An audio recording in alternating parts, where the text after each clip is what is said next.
మహారాజా, ఇంటి దొంగను ఈశ్వరుడైనా పట్టుకోలేడు అని సామెత ఉంది. అలాగే విజయనగర బంగారాన్ని దోచుకునే దుస్సాహసం ఒక ఇంటి దొంగే చేశాడు. సూర్యారావు ఎలాంటి ఇంటి దొంగ అంటే బంగారాన్ని తీసుకొచ్చే రక్షణ దళానికి స్వయంగా తనే అధికారి, రక్షకుడే భక్షకుడు. మహారాజా, నేను చెప్పినట్టుగా ఏ దొంగ అయినా ఏదో ఒక పొరపాటు చేస్తూనే ఉంటాడు. ఇక సూర్యారావు నా మాటల్ని ఏమాత్రం పట్టించుకోలేదు. ఈయన కుతంత్రం ఎలా ఉందంటే ఈయన దొంగతనం చేయటంలో సఫలుడయ్యాడు. అలాగే విచారణను కూడా ఎలా మళ్లించాడంటే ఈ సమస్యకు ఎవరూ ఎలాంటి పరిష్కారం చూపించలేరు. మహారాజా, బంగారాన్ని ఆ కమ్మరి ప్రసన్న దగ్గర గాని, గోపన్న ధర్మశాల దగ్గర గాని, అలాగే కాళీఘాటి దగ్గర గాని అసలు ఈ ప్రయాణంలోనే దొంగిలించలేదు.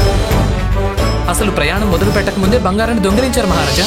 కొత్వాల్ గారు సూర్యారావు స్వహస్తాలతో బంగారాన్ని బండిలో పెట్టించారు. తర్వాత దానికి తాళం వేసి ఆయన ఎక్కడి నుంచి వెళ్లిపోయారు. నేను వెళ్తున్నాను. మీరు దారి పొడవునా జాగ్రత్తగా ఉంటూ మీరంతా సురక్షితంగా ఉండండి. అలాగే కొత్వాల్ గారు. అప్పుడు సూర్యారావు దగ్గర కొంత సమయం ఉంది అన్నట్టు మహారాజా, ఈయన ముందు నుంచి అన్ని ఏర్పాట్లు చేసి పెట్టుకున్నాడు.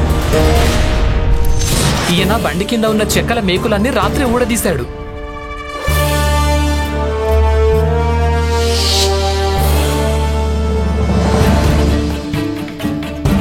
ఇక ఆయనకున్న కొంత సమయంలోనే ఈయన ఆ చెక్కలన్నీ తొలగించే బంగారాన్ని తీశాడు. తర్వాత బంగారాన్ని దాచిపెట్టి చెక్కల్ని మళ్లీ బిగించాడు.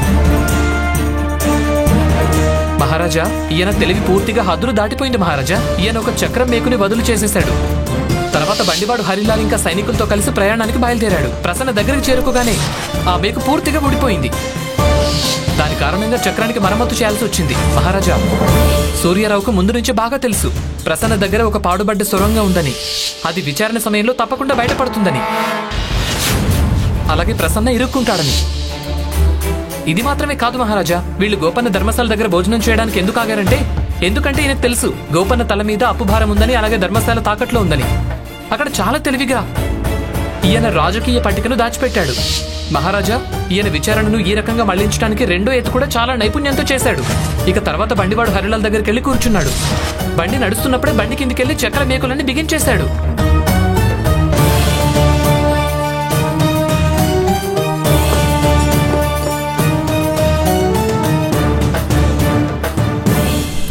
ఈయన అలా ఎలా చేశాడంటే సైనికులందరూ బండి ముందు వెళ్తున్నారు కాబట్టి.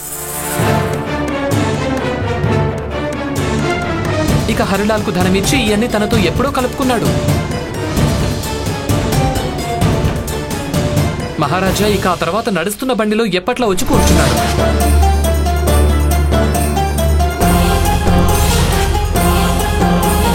తర్వాత ఈయనకు దేని గురించి కంగారు లేదు మహారాజా, ఎందుకంటే అంతా అనుకున్నట్టే పథకం ప్రకారం జరిగింది. ఆ తర్వాత విజయనగరానికి వచ్చి ఈయన తన తెలివి బ్రహ్మాస్త్రాన్ని ప్రయోగించాడు. మీ గదిలోనే బంగారంలోని కొన్ని నాణాల్ని దాచిపెట్టాడు. ఈయన అనుకున్నదేంటంటే అసలు స్వయంగా మహారాజుని అనుమానపు నీడలు కమ్ముకుంటే ఆ విషయాన్ని ఎలా అణిచివేయడం జరుగుతుందంటే అసలు ఎప్పుడూ జరగలేదన్నట్టుగా.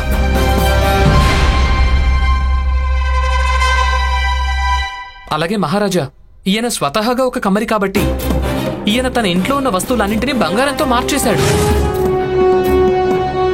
కానీ ఈయన వల్ల ఒక తప్పు జరిగిపోయింది. ఒకటి, ఈయన పచ్చ లేదా పసుపు రంగు లభించలేదేమో, లేదంటే ఆ రంగులు అయిపోయాయేమో. అందుకే ఈయన బంగారంతో చేసిన మామిడికాయ ఆకారానికి నీలి రంగు వేసేశాడు. ఇక ఈ కారణంతోనే సూర్యారావు గారు ప్రత్యక్షంగా పట్టుబడ్డారు మహారాజా. అద్భుతం బీర్బల్ మహాశయ, అద్భుతం.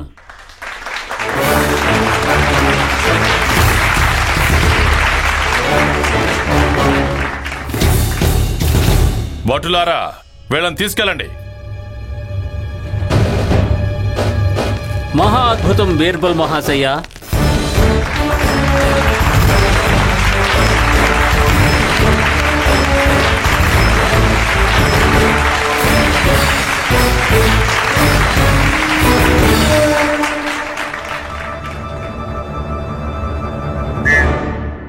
మహారాజా, మన రాజ్యంలో ఒక దొంగతనం జరిగింది. అది అద్భుతం, అద్వితీయం, ఊహకందనిది. ఇక దొంగ మనిషి కాదు, కాళీఘాట్లోని దెయ్యమనుకోవడం జరిగింది. ఆ దొంగ దొంగిలించిన తర్వాత స్వయంగా మిమ్మల్నే తను ఇరికించాడు. ఇక తమరు మిమ్మల్ని మీరు మన రాజ్యం యొక్క చట్టం ప్రకారం చెయ్యని నేరానికి దోషిగా ప్రకటించుకున్నారు. ఒకసారి ఆలోచించండి మహారాజా. ఒకవేళ మీరు దొంగ పట్టుబడలేదన్న కారణంతో శిక్షను అనుభవించుంటే ఖచ్చితంగా ఆ రోజు విజయనగర చరిత్రలోనే అన్నింటికంటే దౌర్భాగ్యపు రోజు అయ్యుండేది. విజయనగర ఇతిహాసాన్ని కళంకితం కాకుండా కాపాడాడు ఈ బీర్బల్. కేవలం బీర్బల్ మాత్రమే. మహారాజా, ఈ విషయంలో నాకు గర్వంగా ఉంది. నా సన్యాసాన్ని మధ్యలోనే వదిలేసి బీర్బల్ లాంటి అమూల్యమైన వజ్రాన్ని రాజ్య సేవ కోసం తీసుకురావడంలో సఫలమయ్యాను.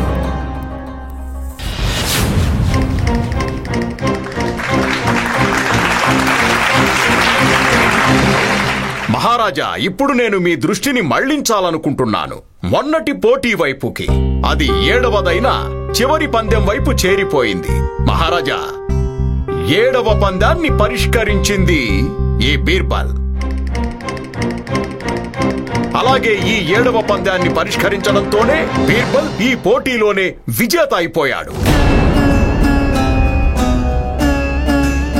ఈ పోటీలో విజేత కావడంతోనే మహారాజా బీర్బల్ అష్టదిగ్గజుడవడానికి మొదటి అలాగే ఏకైక పోటీదారుడయ్యాడు.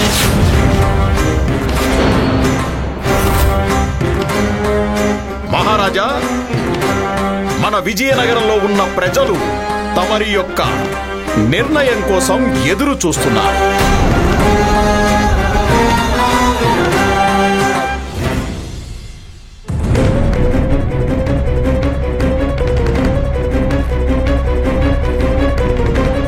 నిజమే మహారాజా, గురువుగారు చెప్పింది నిజమే. బీర్బల్ గెలిచాడు, అలాగే నేను ఓడిపోయాను.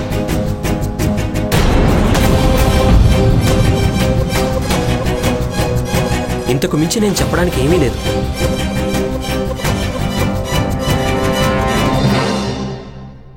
ఇక్కడ ఆసీనులై ఉన్న మహానుభావులందరికీ, గౌరవనీయులైన గురువర్యులు, అలాగే ద్వారపాలకులందరికీ, నిజానికి పండిత రామకృష్ణ అలాగే బీర్బల్ మహాశయునికి మధ్య స్పష్టమైన విజేత ఎవరూ లేరు. అయినా నిర్ణయం తీసుకోక తప్పదు. కానీ అప్పుడప్పుడు ఎలాంటి నిర్ణయం తీసుకోపోవడమే అన్నిటికంటే ఉత్తమ నిర్ణయం అని రుజువు అవుతుంది. అందుకే మేమేం నిర్ణయించుకున్నామంటే ఈ సమయంలో ఎవరిని అష్టదిగ్గజంగా నియమించడం లేదు.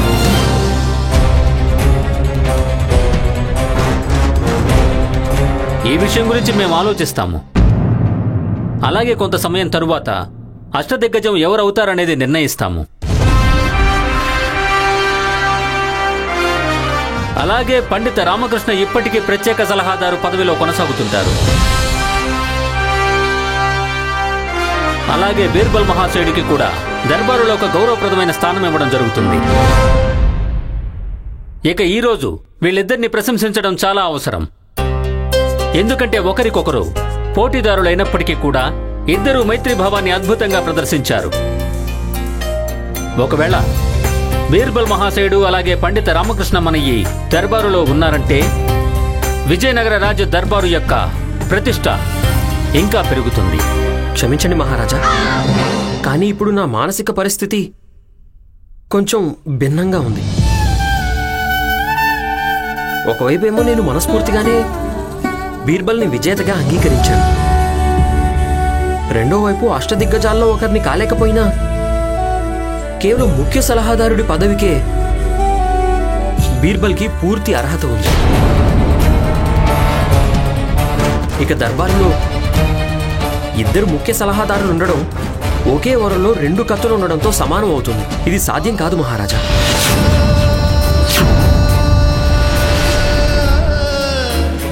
అందుకే నేను నా రాబోయే జీవితం గురించి ఒక ముఖ్యమైన నిర్ణయం తీసేసుకున్నాను. అదేమిటంటే నేను దర్బారుని అలాగే విజయనగరాన్ని వదిలేసి మళ్ళీ తెనాలికి వెళ్ళిపోవాలనుకుంటున్నాను. ఏమిటి?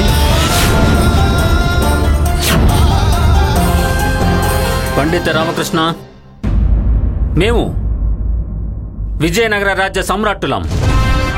అలాగే మీకు మిత్రుడిగా మీ నిర్ణయాన్ని మార్చుకోవాలని మిమ్మల్ని వేడుకుంటున్నాము. క్షమించండి మహారాజా, నా మానసిక పరిస్థితి ముందు నేను నిస్సహాయం. అలాగే మా నిస్సహాయత ఏమిటంటే పండిత రామకృష్ణ, మేము మిమ్మల్ని ఎలా వెళ్ళనివ్వాలి? మీరు మాకు, మా రాజ్యానికి ఎంతో సేవ చేశారు. మహారాజా, నేను శారీరకంగా మాత్రమే ఇక్కడున్నాను. మానసికంగా తెనాలి చేరిపోయాను. ఒకవేళ మా విన్నపాన్ని వినకుంటే పండిత రామకృష్ణ మేము ఆదేశించాల్సి ఉంటుంది.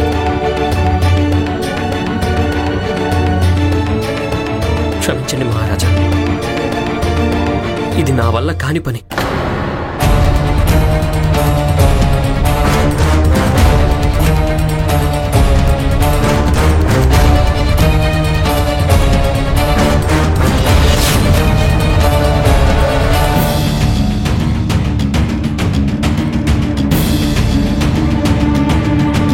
మీరు మాకు వెన్ను చూపించి వెళ్ళగలరా రామకృష్ణ?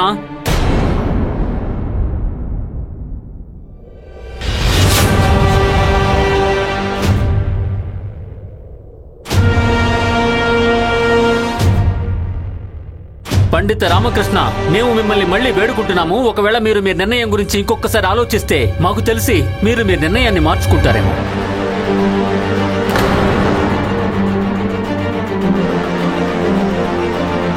నేను ఆలోచించుకున్నాను మహారాజా, అది దృఢమైనది. పండిత రామకృష్ణ, అసలు మీరేం చేస్తున్నారు? అదెప్పటికీ మారదు కూడా.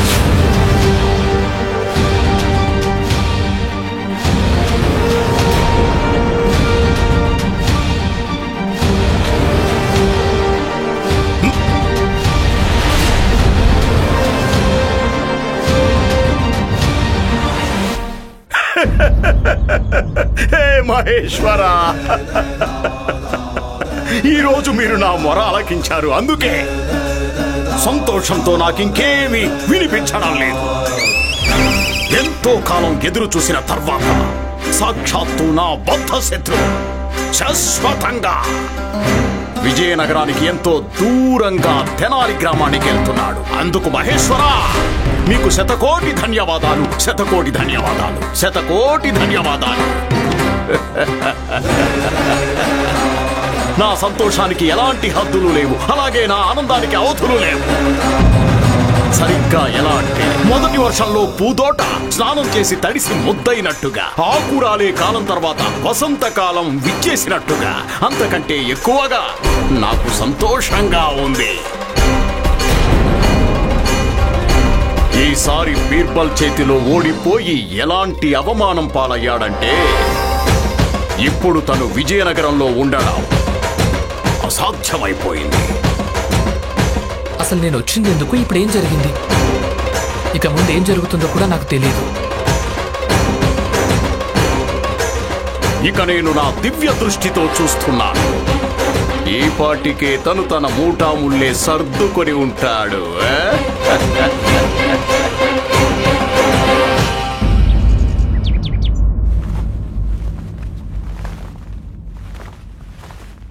చూడండి, ఒకవేళ బొమ్మ పడితే ఈయన ఇక్కడి నుంచి వెళ్లాలన్న ఆలోచన గాల్లో కలిసిపోతుంది. అదే ఒకవేళ బొరుసు పడితే మధ్యాహ్నానికల్లా సామాన్లు సర్దుతూ ఈయన విరమించుకోక తప్పదు.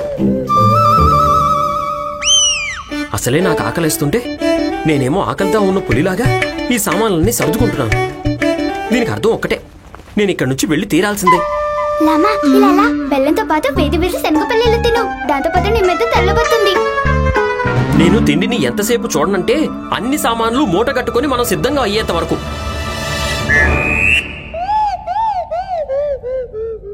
మీరు నాకు సహకరించకపోతే సహకరించకపోండి, నాకు ఎవరితోనూ అవసరం లేదు.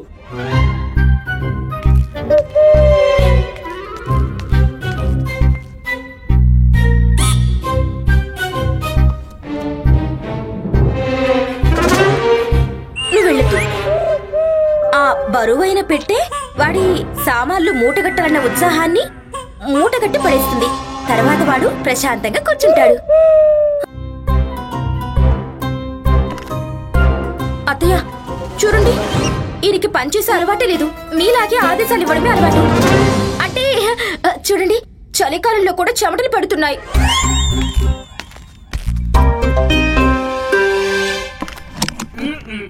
చెమటలు పట్టడం మొదలైంది కదా, ఇక వీడి తలకు పట్టిన దెయ్యం కూడా త్వరలోనే వదిలిపోతుంది. మీ ప్రవర్తన వల్ల నా సంకల్పం బలహీనం అయిపోదు.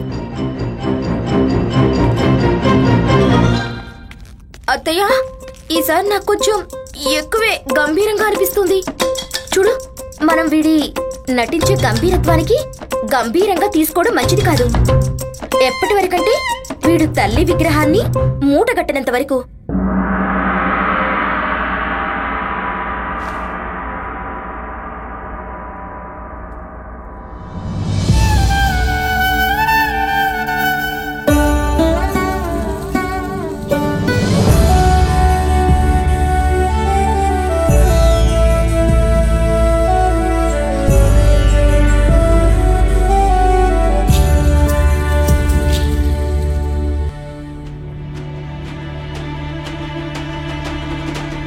నన్నిక్కడ ఆపేసి నువ్వే ఇక్కడి నుంచి వెళ్ళిపోతున్నావా రామా?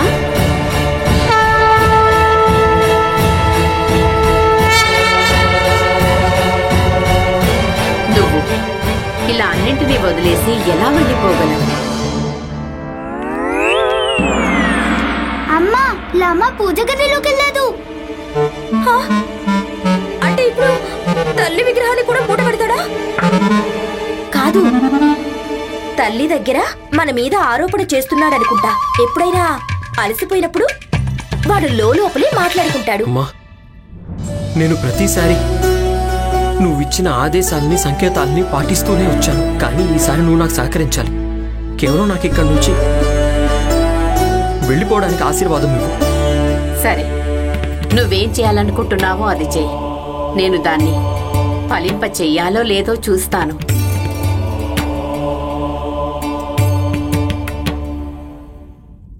చూస్తూ ఉండు. అన్ని గ్రంథాలు అలాగే పుస్తకాలు మూటగడతాడు, కానీ ఆ తల్లి విగ్రహాన్ని ఏమాత్రం ముట్టుకోలేడు. కాదత్తయ్య,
విజయనగరాన్ని వదిలేసి నిజంగానే తెనాలి గ్రామానికి వెళ్తున్నామా?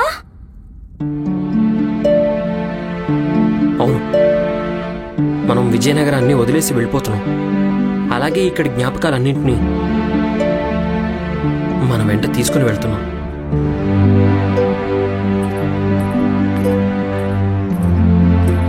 నేను నీకు తోడుగా ఉన్నాను. మనం ఇక్కడికి వచ్చింది కేవలం నీ పంతం మీద.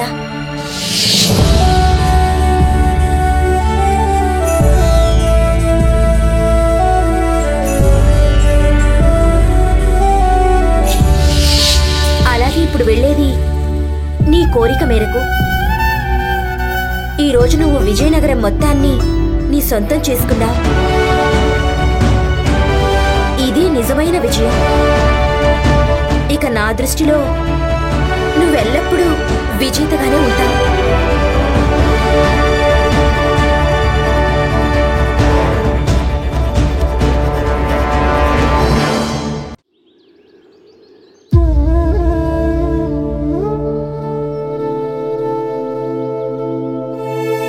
మీ దయ వల్లే నాకు ఇన్ని లభించే మహారాజా. ఇన్ని సామాన్లు పెట్టుకోవడానికి నాకు చిన్న ఇల్లు సరిపోదు. ఒక చాలా పెద్ద ఇల్లు అవసరం అవుతుంది కదా. ఈయన ఏమేం వస్తువులు అడిగాడో అలాగే ఏమేం అడగబోతున్నాడో ఆ వస్తువులన్నీ ఈయనకి అందించండి.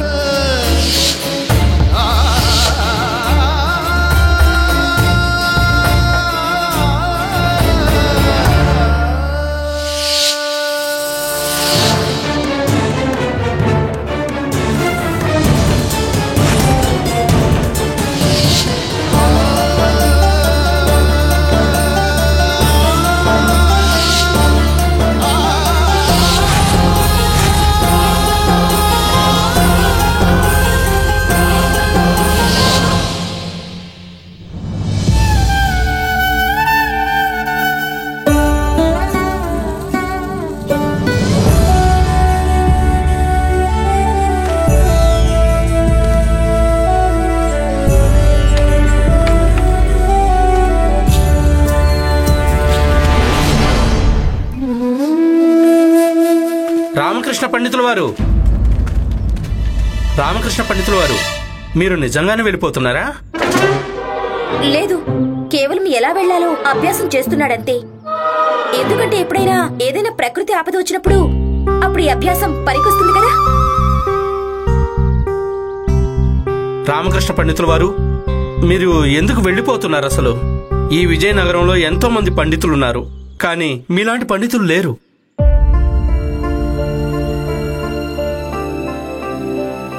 వెళ్ళక తప్పదు కోత్వాల్ గారు. వస్తాను. ప్రణామాలు. బాబు భాస్కర్, చివరిసారిగా ఈ ఇంటిని చూసుకో. దీన్ని మీ నాన్నగారు తన పరాక్రమం అలాగే ప్రతిష్ఠ అనే గోడలతో నిర్మించాడు. పదబాబు. పండిత రామకృష్ణ గారు, మీరు విజయనగరాన్ని వదిలి వెళ్ళకండి. విజయనగర వాసులారా, ఇంత తక్కువ సమయంలోనే మీరు నా మీద ఎంతో ప్రేమని ఆదరణని చూపిస్తూ వచ్చారు. అందుకని నేనెప్పుడూ రుణపడి ఉంటాను. కానీ నేను తిరిగి వెళ్లాల్సిందే. ఒకవేళ నా వల్ల ఏదైనా తప్పు జరిగినా, పొరపాటు జరిగినా నన్ను క్షమించండి. నేను కోరుకునేది ఒక్కటే, ఈ రోజు మాత్రం నన్ను ఆపకండి.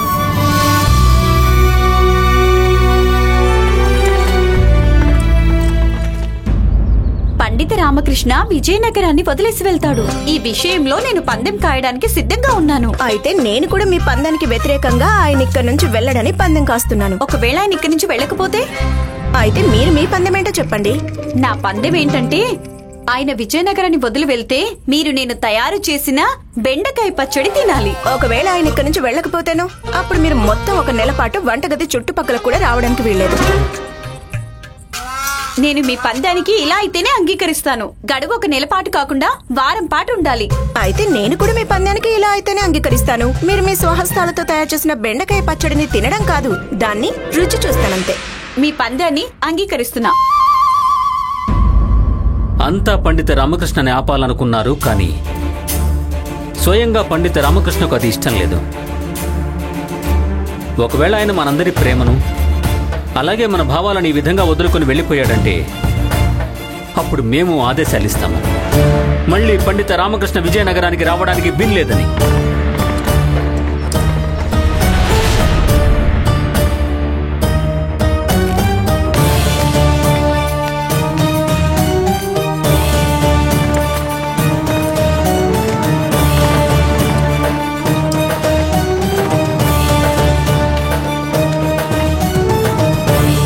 పందెంలో ఎవరు గెలిచినా సరే కేవలం పండిత రామకృష్ణ వెళ్లకుంటే చాలు.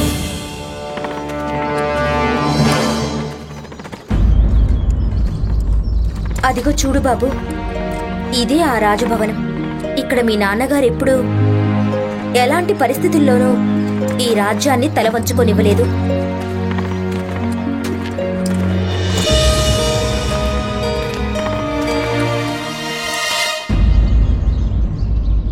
బీర్బల్, ఈ సమయంలో నా ఆనందం నా ఊహకు కూడా అందకుండా ఉంది. ఇక నేను మీకు ఏ ధన్యవాదాలు చెప్పబోతున్నాను అవి మీ ఊహలకు ఏమాత్రం కూడా అందని అందం.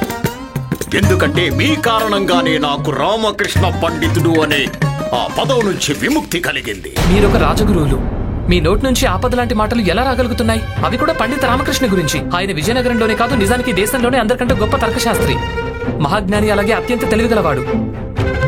కనీసం ఆయన మంచి గుణాలైనా గౌరవించుండాల్సింది. అబ్బా వదిలే బీర్బల్, నేనన్న మాటలకు నాకు ఎలాంటి పశ్చాత్తాపం లేదు. నాకు రామకృష్ణ పండితుడి నుంచి విముక్తి లభించింది కదా.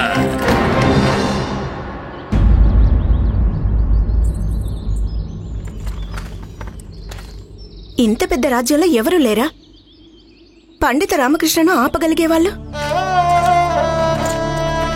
మహారాజు ఎప్పుడు చెప్తుంటారు పండిత రామకృష్ణ ఆయనకు మంచి స్నేహితుడని. ఆయన వెళ్లిపోతుంటే ఆపకుండా ఆయన ఎలా ఉండగలుగుతున్నారు?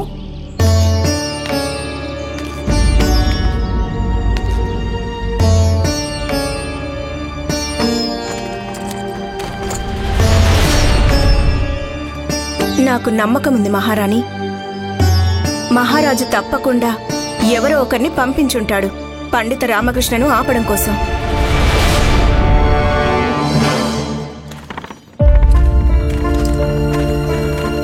ఆగండి పండిత రామకృష్ణ.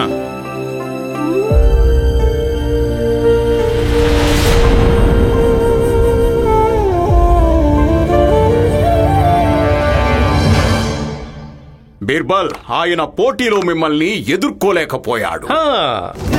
ఇక విజయనగరంలో ఎవ్వరికీ మొహం చూపించుకోకూడదని అందుకే ఆయన పారిపోయాడు. రే గాడిదల్లారా, వెళ్ళి చూడండి ఆ రామకృష్ణ పండితుడు ఇక్కడి నుంచి వెళ్ళిపోయాడో లేదో. పండిత రామకృష్ణ, మీరు ఎప్పుడూ మా సమస్యల్ని పరిష్కరిస్తూ వచ్చారు.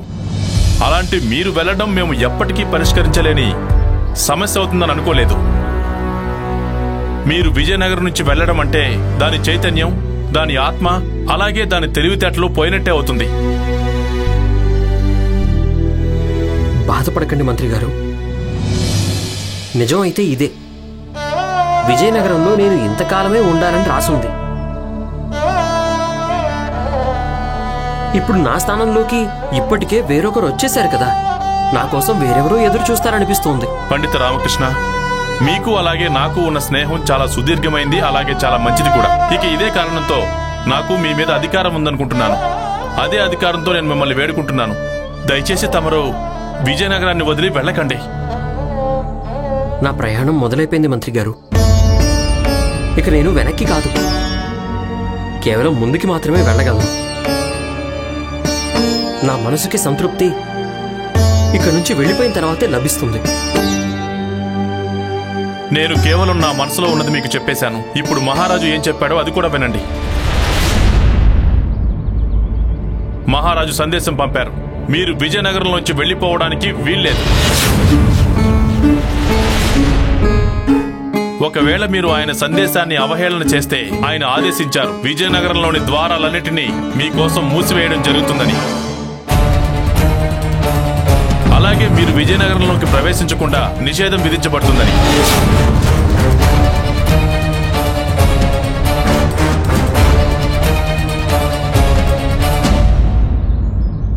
నా తల్లి నా కోసం ఏ నిర్ణయం అయితే తీసుకుందో దాన్ని ఎవ్వరూ మార్చలేరు, స్వయంగా మహారాజు గారైనా సరే. ఏమిటి?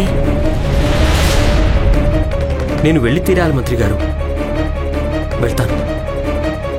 పద బాబు.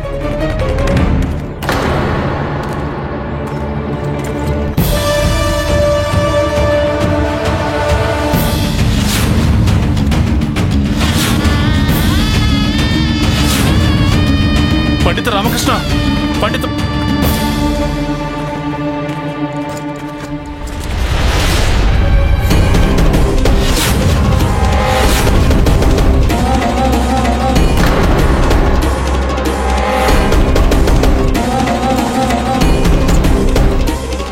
ఈ రోజు నుంచి విజయనగర రాజ్యంలో ఎవ్వరూ పండిత రామకృష్ణ పేరెత్తడానికి వీల్లేదు.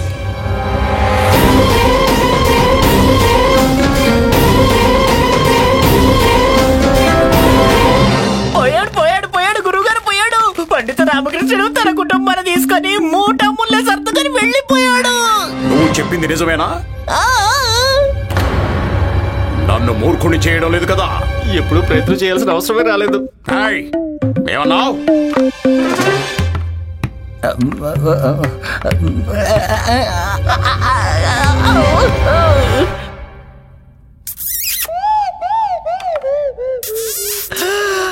నా పిల్లల్లారా, ఇదిగో తీసుకో.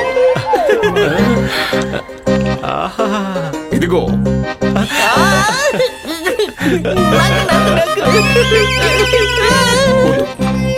ఇది అసలైంది. అంటే మీరు మాకు ఈ నకిలీ బంగారాన్ని ఇచ్చారా? నకిలీ కుండలాన్ని ఇచ్చారా? నకిలీ దానం ఇచ్చారా? నకిలీ గురువు గారు ఒక్కటి గుర్తుంచుకోండి, ఇది కలియుగం. ఇక్కడ దానం చేస్తే పుణ్యం వస్తుందో రాదో తెలియదు, కానీ దానానికి మీకు తప్పకుండా పాప తగ్గుతుంది గురువు గారు. మూర్ఖుల్లారా, నేను దానం చేస్తానని మాటిచ్చాను. అసలైన వస్తువులు దానం ఇస్తానని నేను మీకు మాట ఇవ్వలేదు. ఇలా చూడండి,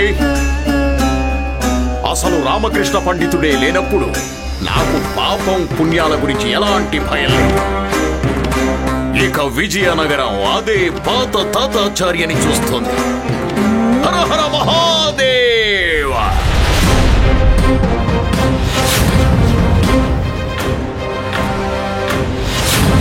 ఈ ప్రశ్న పండిత రామకృష్ణ తెలివి ముందు పెద్ద విషయమే కాదు. అంత తెలివైన వాడు అయ్యుండి కూడా ఆయన ఈ సమస్యను ఎందుకు పరిష్కరించలేదు? మీ నలుగురిలో ఎవరో ఒకరున్నారు. ఒకటి వాళ్లే దొంగతనం చేస్తుంటారు, లేదా ఈ దొంగతనానికి సహకరించుంటారు. నాకు సూర్యారావు మీదే అనుమానంగా ఉంది. ఎందుకంటే రక్షణ బాధ్యత అతనిదే. బండి నడిపేవాడి కంటే ఎక్కువగా బండి గురించి ఎవరికి తెలుస్తుంది చెప్పండి? ఈ ప్రశ్న గురించి కూడా ఆలోచించడం మంచిది. ఈ దొంగతనం గోపన చేయలేదు. ఈ దొంగతనాన్ని చాలా దూరదృష్టితో చేయడం జరిగింది. ఇక ఇతని దృష్టిలోనే లోపం ఉంది. బీర్బల్, మీ ఉత్తర భారతంలో నీలిరంగు మామిడికాయలు దొరుకుతాయా? నీలిరంగు మామిడికాయల గురించి నేను ఎప్పుడు వినలేదు, చూడలేదు కూడా పండిత రామకృష్ణ గారు. కానీ సూర్యారావు గారింట్లో నేను వాటిని చూశాను. పండిత రామకృష్ణ గారికి దొంగ ఎవరో తెలుసు. స్వయంగా ఆయనే దొంగను పట్టుకోగలిగేవాడు, గెలిచేవాడు, అష్టదిగ్గజం అయ్యేవాడు. కానీ ఆయన సంకేతాలన్నీ నాకిచ్చాడు. పండిత రామకృష్ణ గారు ఓడిపోలేదు. ఆయన కావాలనే నన్ను గెలిపించారు. కానీ ఎందుకు ఇలా చేశాడు? ఎందుకు చేశాడు? ఎందుకు చేశాడు? ఎందుకు చేశాడు? ఎందుకు చేశాడు?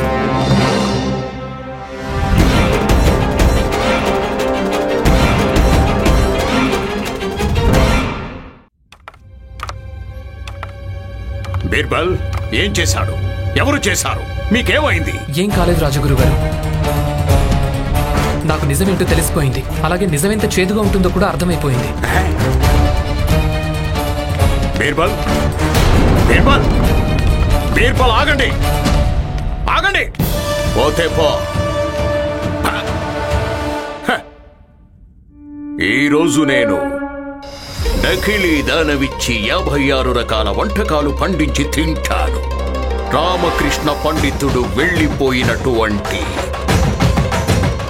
సంతోషంగా.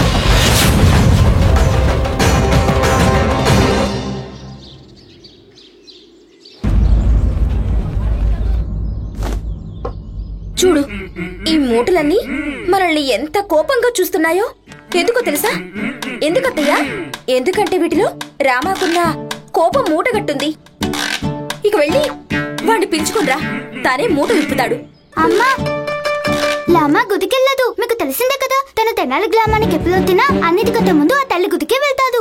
చూసావత్తయ్య, బాగుంది. ఆయనేమో భవానీ గుడికెళ్లారు. ఇక శుభ్రం చేసే పనంతా నా మీద వదిలేశారు. ఇదిగో ఇదిగో, ఇది మా నాన్నగారి గ్రామంలోని ఇల్లు. అందుకని మూతపడిన ఇంట్లోంచి కూడా ఆత్మీయత సువాసన వస్తుంది. ముగ్గురు కలిసి నాన్నగారు రాకముందు తిండి మెరిసేలా చేయండి.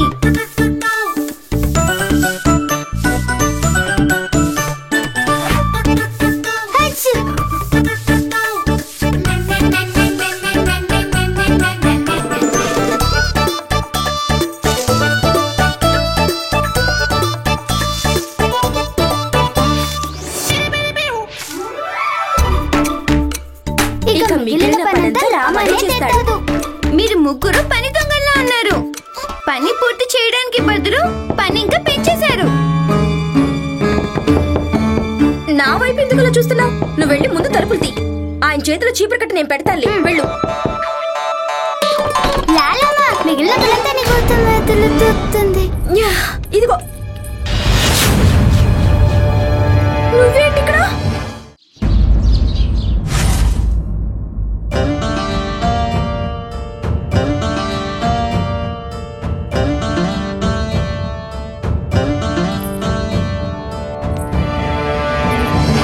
మహారాజా, దర్బార్కి వెళ్లాల్సిన సమయం అవుతోంది. మహారాణి గారు, ఈరోజు మేము దర్బార్కు వెళ్ళట్లేదు. నేను రేపటిదాకా దర్బారు సమావేశాన్ని స్తంభింపజేస్తాను. లేదు మహామంత్రి. మరి ఎల్లుండి దాకా? లేదు. ఆ తర్వాత రోజుకి మహారాజా కొంతకాలం పాటు దర్బారు సమావేశాన్ని స్తంభింపజేయండి. ఏమిటి?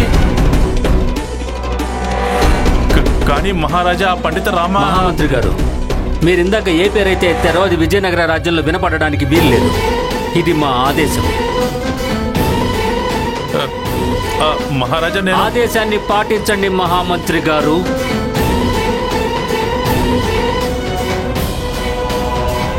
తమరి ఆజ్ఞ మహారాజా.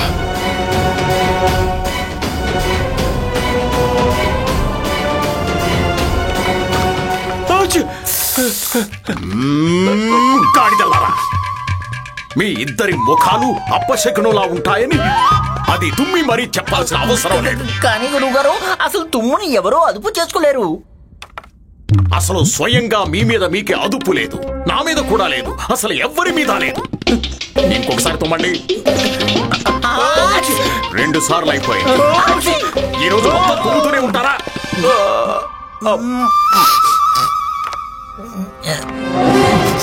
ఏంటి అసలు మీ సమస్య ఏంటి? నిద్రలో కానీ ఉన్నారా? నేను దర్బారుకు వెళ్తుంటే మార్గానికి అడ్డుపడుతున్నారు. నేనేం నిద్రలో లేను ఆచార్య, బాధలో ఉన్నాను. అవును, మహారాజు రాజదర్బారు సమావేశాన్ని కొంతకాలం పాటు స్తంభింపజేశారు. ఏంటి కొంతకాలం పాటు స్తంభింపజేశారా? ఇంతకీ ఏ కారణంతో? రామవియోగంలో. అలాగే ఆచార్య, మహారాజు రామకృష్ణ పండితుల వారి పేరెత్తడం కూడా రాజ్యంలోనే నిషేధించారు. అవునా? నిషేధింపబడిన రా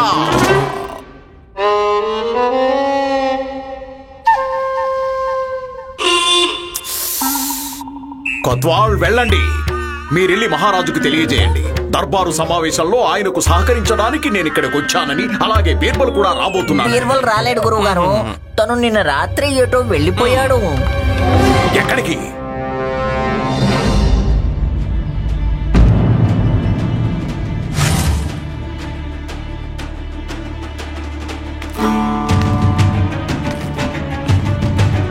ప్రణామాలు.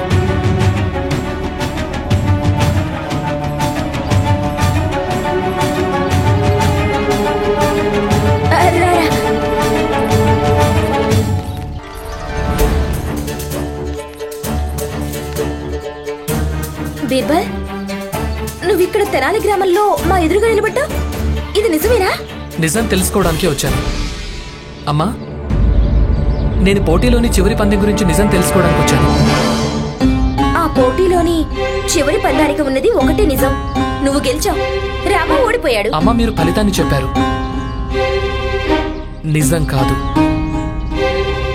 పండిత రామకృష్ణ గారు ఎందుకు ఓడిపోయారమ్మా?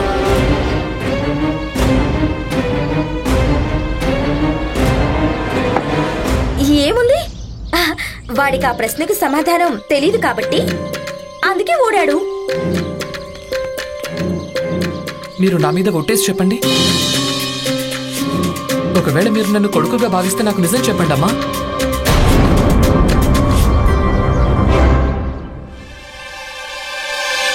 నాకు తెలుసు, మా రామ అక్కడ ఉండగా నువ్వు ఆ పోటీలో గెలవడం అనేది చాలా కష్టం.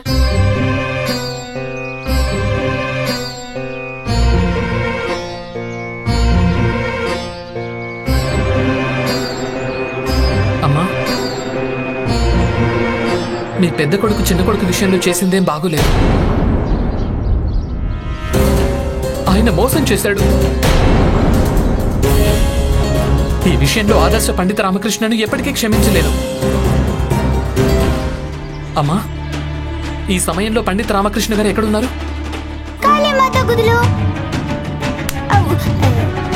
లేదు లేదు, అక్కడి నుంచి వెళ్ళిపోయాడు. మీకు ఇష్టం అవ్వదని నాకు తెలుసమ్మా, అయినా నీ మీద నమ్మకంతోనే నేను ఇక్కడికి వచ్చానమ్మా. నువ్వు తల్లివి కదా, ఎప్పుడూ నాకు దారి చూపించినట్టుగానే ఇక ముందు కూడా నువ్వే దారి చూపించాలి. ఇక్కడికైతే వచ్చేసాను, కానీ ఇక ముందు ఇక్కడి నుంచి ఎక్కడికి వెళ్ళాలో ఏం చేయాలో నాకు తెలియడం లేదు. నేను అస్సలు అనుకోలేదు. నా విషయంలో మీరు ఇలా చేసి ఇక్కడికి వస్తారని నేను అనుకోలేదు పండిత రామకృష్ణ గారు.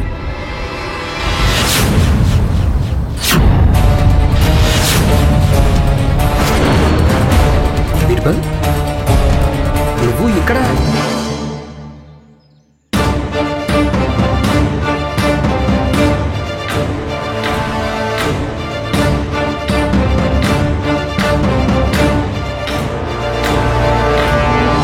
పండిత రామకృష్ణ గారు, మీరు నా విషయంలో ఇలా ఎలా చేయగలిగారో నేను తెలుసుకోవాలనుకుంటున్నాను. మీకు నా బుద్ధి, నా తెలివితేటలు, నా సహన శక్తి మీద ఏమాత్రం నమ్మకం లేదా? కాదు బీర్బల్, నువ్వు నన్ను పూర్తిగా అపార్థం చేసుకున్నావు. నేను కేవలం ఏమనుకున్నాను? మీరు ఇది మర్చిపోకండి, మీరు ఆ తల్లి గుడిలో నిలబడి ఉన్నారు. ఇక ఇక్కడ కేవలం నిజమే చెప్పడం మంచిది.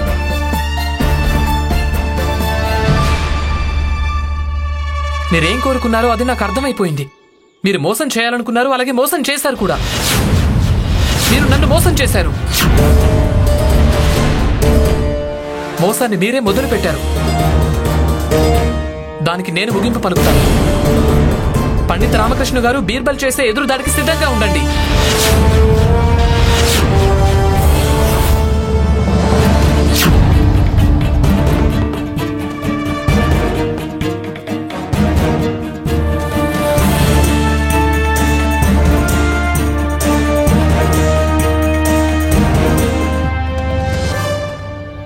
మీరు మోసం చేయాలనుకున్నారు, అలాగే మోసం చేశారు కూడా. మీరు నన్ను మోసం చేశారు. మీరే మోసాన్ని మొదలు పెట్టారు. దానికి ముగింపు నేను పలుకుతాను.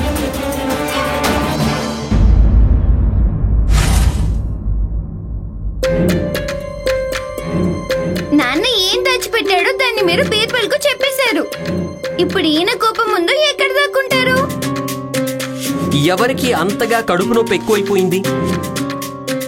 ఎవరి కడుపు ఉబ్బు కారణంగా రహస్యాన్ని రహస్యంగా ఉంచలేదు చెప్పండి.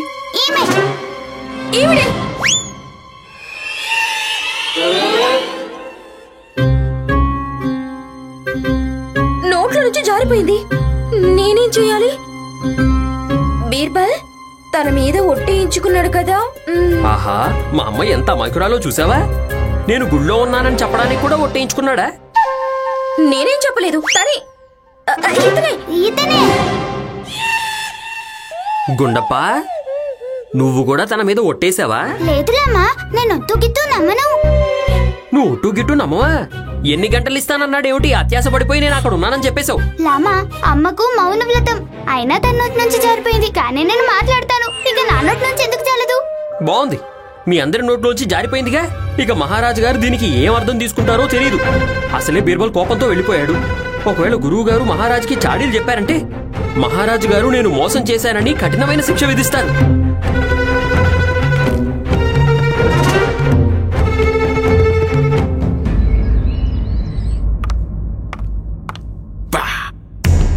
నేను ఇప్పుడు దేన్ని పోగొట్టుకున్నానో అది నాకు మళ్ళీ దొరుకుతుంది. అదేంటి గురువుగారు? నా అధికారం, విజయనగరం మీద నా అధికారం. రామకృష్ణ పండితుడి ఓటమి ప్రతి ప్రవేశం తర్వాత మళ్ళీ జీవం పోసుకుంది. గురువుగారు వినండి. ఇక నేనేమి వినను, ఎవ్వరి మాట వినను. నేను వినిపిస్తాను, అందరూ వినాలి. అలాగే నేను చెప్పిందే వినాలి. కానీ గురువుగారు, ప్రస్తుతం మీరు మీ రెండు చెవులు రిక్కించి వినండి. బయట గంట మోగుతోంది, న్యాయ గంట. బయట ఎవరో న్యాయం కోసం గంట మోగిస్తున్నారు. ఇప్పుడు ఆపత్కాల గంట మోగుతోంది కదా. ఆ ఆపత్కాల గంట ధ్వనిలో ఒక ప్రకటన ఉంది. మీకు వినిపిస్తోందా? ఇది ఉద్ఘాటన. నా ప్రతిష్ట మళ్ళీ స్థాపించబడుతుంది అని. రామకృష్ణ పండితుడు లేనేలేడు, ఇక సమస్య వినేవాళ్ళు లేరు. ఇప్పుడు సమస్య వినేది నేనే, అలాగే పరిష్కరించేది నేనే. ఇక నేను మారిపోతాను, ఒకప్పటి రాజగురువు తాతాచార్యలా. కానీ గురువు గారు మహారాజు దర్బార్కి రానే రాడు కదా. నా పిల్లల్లారా, న్యాయం కావాలని ఆపత్కాల గంట మోగించడం జరిగింది. ఇక మహారాజు రాక తప్పదు కదా. అలాగే మహారాజు వస్తాడు కూడా, తప్పకుండా వస్తాడు. మహారాజా, నిస్సందేహంగా ఎవరైతే ఆ ఆపత్కాల గంట మోగించారో, అలాగే న్యాయాన్ని కోరారో, దాన్ని చేయడం కోసం మీరు రావడమే మంచిది. మీరు మా మహామంత్రి గారు, ఎంతో అనుభవం ఉన్న దర్బారు సభ్యులు. మీరు వెళ్ళండి, అలాగే తన సమస్య ఏమిటో వినండి. కానీ మహారాజా, అది మహామంత్రి గారు, మాకు దర్బారుకు రావాలనిపించట్లేదు. అలాగే మహారాజా, కానీ ఒకవేళ ఈ రోజు మీరు దర్బార్కి రాకుంటే ఆ పరంపర తులువ వంశంలో తరాల నుంచి సాగుతూనే వస్తుంది కదా, అది దెబ్బతింటుంది మహారాజా. మహారాజా, మీ మానసిక పరిస్థితిని అర్థం చేసుకోగలను, కానీ మీరు కూడా అర్థం చేసుకోవడానికి ప్రయత్నించడం మంచిది. వెనక ముందు ఆలోచించకుండానే వెళ్లిపోయాడు. మీరు ఆ వ్యక్తి గురించి ఎంతకాలమని ఆలోచిస్తూ ఉంటారు? అసలు నేను విన్నదేంటి మహారాజా? నాలాంటి సర్వగుణ సంపన్నురాలైన రూపవతి మహారాణి ఉండగా మీరు ఎవరో ఇంకొకరి గురించి ఆలోచిస్తున్నారా? మీరు ఎవరి గురించి ఆలోచిస్తున్నారో తన గురించి మర్చిపోండి. ఇదిగో చూడండి, నేను మీకోసం ఏం వండి తీసుకొచ్చానో. రుచికరమైన బెండకాయ పచ్చడి. వద్దు, వద్దు అంటే అసలు మీరేమంటున్నారు మహారాణి తిరుమలంబ? ఒకవేళ మేము ఆలోచనలు లేకుండా కూర్చొని విశ్రాంతి తీసుకుంటున్నామంటే దాని అర్థం మేము పూర్తిగా ఒకరి జ్ఞాపకాల్లో మునిగిపోయామని కాదు. మేము కేవలం కూర్చొని సేపులు కోస్తున్నాము. మహామంత్రి గారు, మీరు ఇక్కడే నుంచొని ఏం చూస్తున్నారు? మహారాజా, ఎవరో ఆపత్కాల గంట మోగించారు, న్యాయం కోసం అర్థిస్తున్నారు. మనం వీలైనంత త్వరగా అక్కడికి వెళ్ళడం మంచిది. అలాగే తన సమస్యలు పరిష్కరించడం మంచిది. మీరు వెళ్ళండి, మేము ఇప్పుడే వస్తాం. అలాగే మహారాజా. అద్భుతం మహారాణి తిరుమలాంబ, అద్భుతం. మీరు రావడంతోనే మహారాజు ఒక్క చిటికెలోనే దర్బార్ గెలడానికి సిద్ధపడిపోయారు. మీరు అసాధ్యాన్ని కూడా సుసాధ్యం చేసేశారు. అద్భుతం. అంతగా నేనేం చేశాను? చెప్పండి మహామంత్రి గారు, ఆపత్కాల న్యాయ మార్గాన్ని ఎంచుకున్న వాళ్ళెవరు? ఆ న్యాయాన్ని అర్థించిన వాళ్ళ దగ్గర సరైన కారణమే ఉంటుందని ఆశిస్తున్నాము. లేదంటే ఈ రోజు తను మా కోపాన్ని తట్టుకోలేడు. అలాగే మహారాజా. న్యాయగంట నేనే మోగించాను మహారాజా.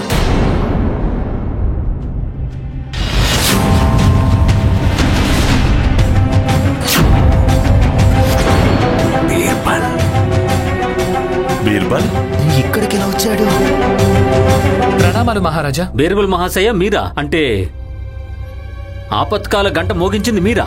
అవును మహారాజా. బీర్బల్ మహాశయ, అంతగా ఏ సమస్య వచ్చి పడిందని మీరు న్యాయం కోసం ఆపత్కాల మార్గాన్ని ఎంచుకోవాల్సి వచ్చింది? మహామంత్రి గారు, సమస్య కొంచెం అలాగే ఉంది. బీర్బల్ మహాశయ, మీరు ఏం చెప్పాలనుకుంటున్నారో స్పష్టంగా చెప్పండి, త్వరగా చెప్పండి. మహారాజా, నేను విజయనగర దర్బారు నుంచి సమస్త విజయనగరం, దాని ప్రజలు, అలాగే మహారాజా నేను మీకోసం న్యాయం అడుగుతున్నాను.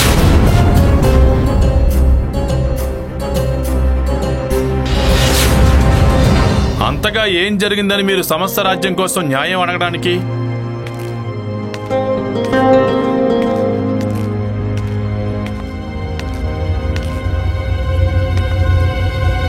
మోసం, రాజ్యాన్ని మోసం చేశారు. మరి ఈ మోసం ఎవరు చేశారు? పండిత రామకృష్ణ గారు.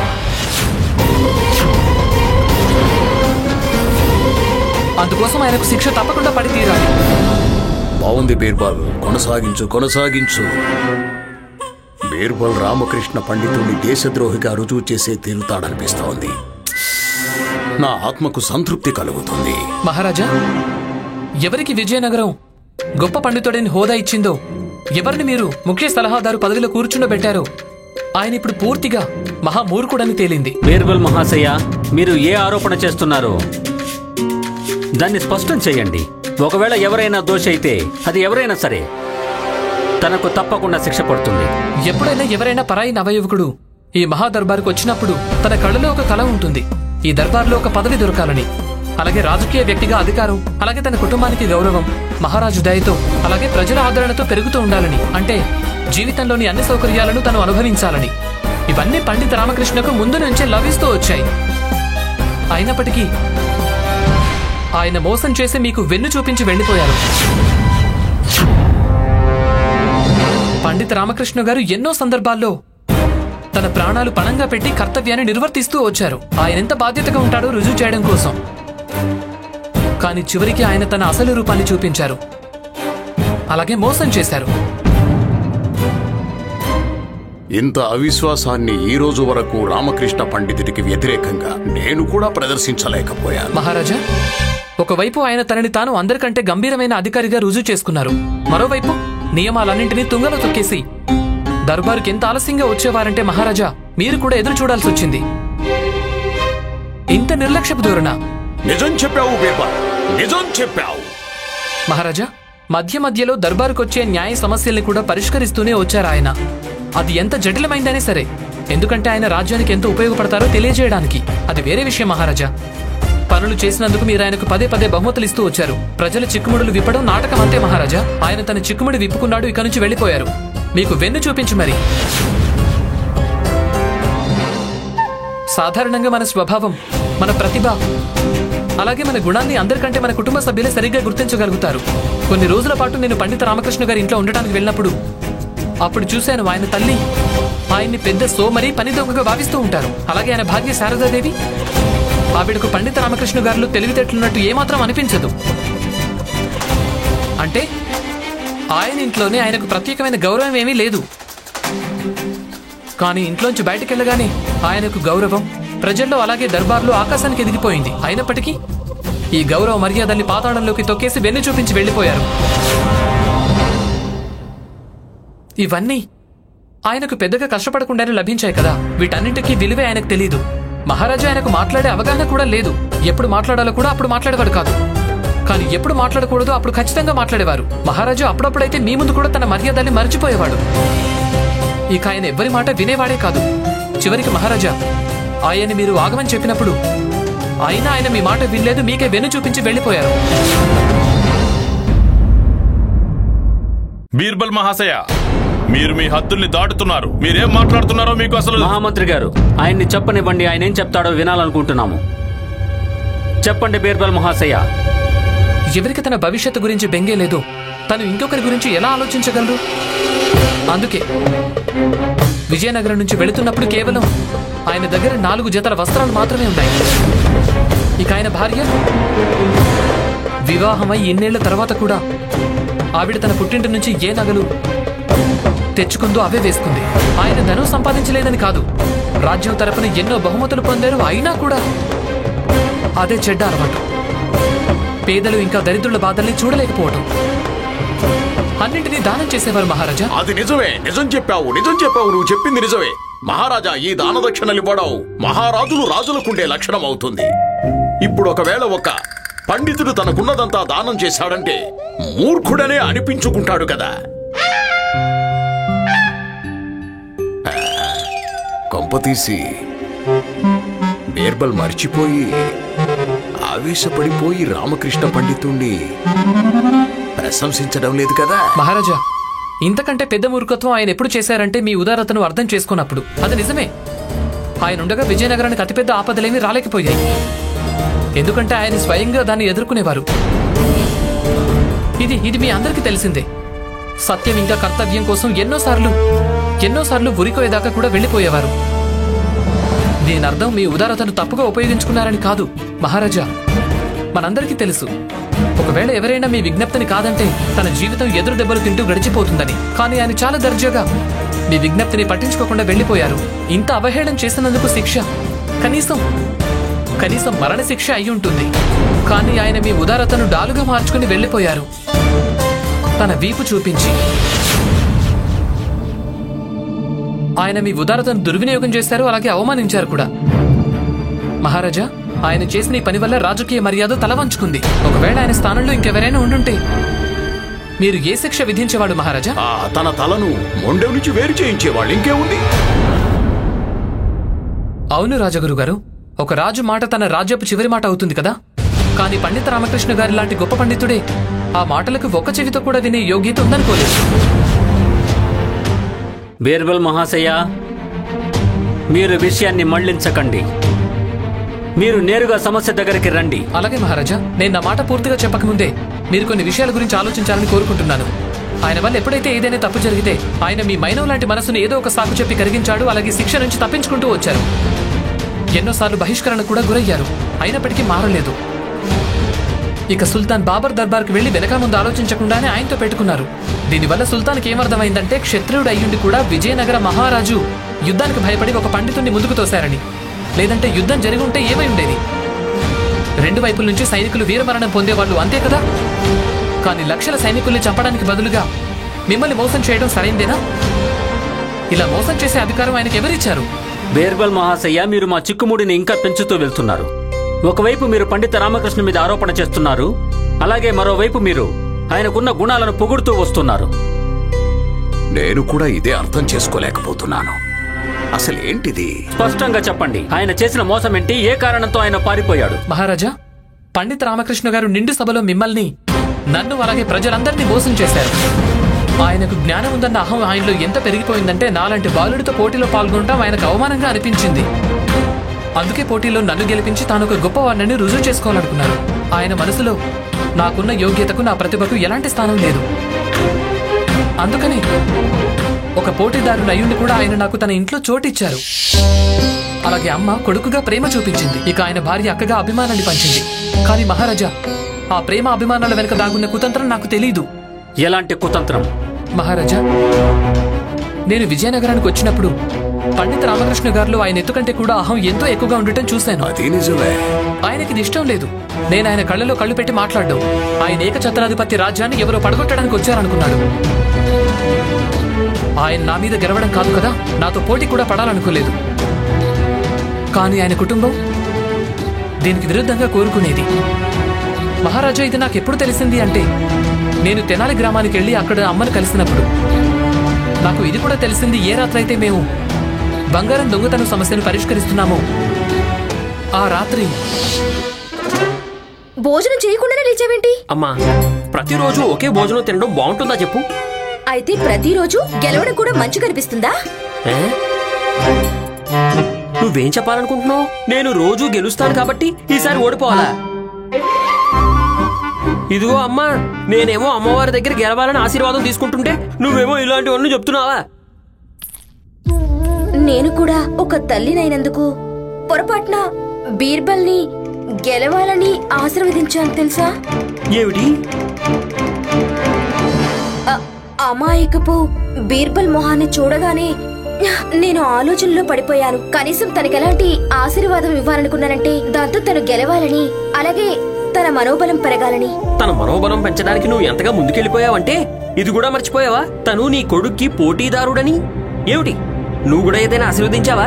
నేను కేవలం మొక్కుకున్నానంతే. శివ శివ శివ శివ శివ శివ శివ. అయ్యో, ఎక్కడికి వెళ్తున్నారు? మీరిద్దరూ నన్ను ఓడించడం కోసం ఏమేం చేసేశారు? నేను ఆగలేను, నేను ఆగను.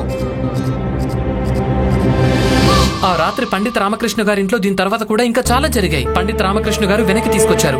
ఇక అప్పుడే కుతంత్రాన్ని చేయటం మొదలు పెట్టారు. అందులో అమ్మ, శారదాదేవి ఇంకా స్వయంగా పండిత రామకృష్ణ గారు కూడా కలుసున్నారు. అత్తయ్య, ఒకవేళ ఈయన గెలిచాడంటే కేవలం బీర్బల్ ఓడిపోవడమే కాదు, తన సంపూర్ణ భవిష్యత్తే ఓడిపోతుంది. లేదంటే అది ఉజ్వలంగా ఉంటుంది. ఇక మనం రామాను ఒప్పించలేం కూడా. అవునమ్మా, ముందు నుంచే ఒప్పుకున్న వాణ్ణి ఒప్పించడం చాలా కష్టం అవుతుంది. నువ్వు బీర్బల్ని ఏమని ఆశీర్వదించావో అలాగే నువ్వు తన కోసం ఏదైతే మొక్కుకున్నావో నా మనసులోని భావనలు కూడా అందుకు విరుద్ధంగా ఏం లేవు. నేను కేవలం తెలుసుకోవాలనుకున్నానంతే, మీరిద్దరూ తన గెలుపుని ఎంతగా కోరుకుంటున్నారా అని. నేను ఎందుకు ఇలా చేశానా అని తెలుసుకోవాలనుకుంటున్నారు కదూ? ఎందుకంటే తనలో నా ప్రతిబింబం కనిపించిందమ్మా. మీరిద్దరూ కేవలం తన మంచితనానికే ప్రభావితం అయ్యారు, కానీ నా మీదైతే మాత్రం అతని వ్యక్తిత్వం పూర్తి ప్రభావం చూపించిందమ్మా. తను మీ ఇద్దరి మనసుల్నే గెలుచుకోలేదు, నిజానికి నా మనసును కూడా గెలుచుకున్నాడు. ఒక తమ్ముడిగా స్థానాన్ని సంపాదించుకున్నాడు. నాకు తెలుసమ్మా, ఒకవేళ తను ఓడిపోతే తట్టుకోలేడు. తన భవిష్యత్తు చాలా ఉజ్వలమైంది. తనకు కావాల్సింది కేవలం ప్రోత్సాహమే. దాంతో అతనిలోని ఆత్మవిశ్వాసం ఎప్పటికీ పెరుగుతూనే ఉంటుంది.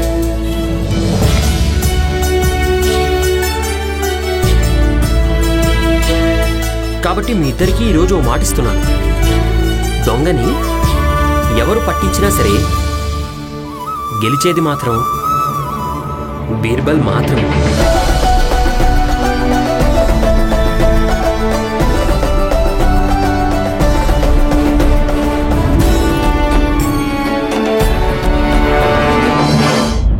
మహారాజా, పండిత రామకృష్ణ గారు నన్ను ఎంత తుచ్చమైన దృష్టితో చూశారంటే నాకు గెలిచే యోగ్యత కూడా ఉందని అనుకోలేదు.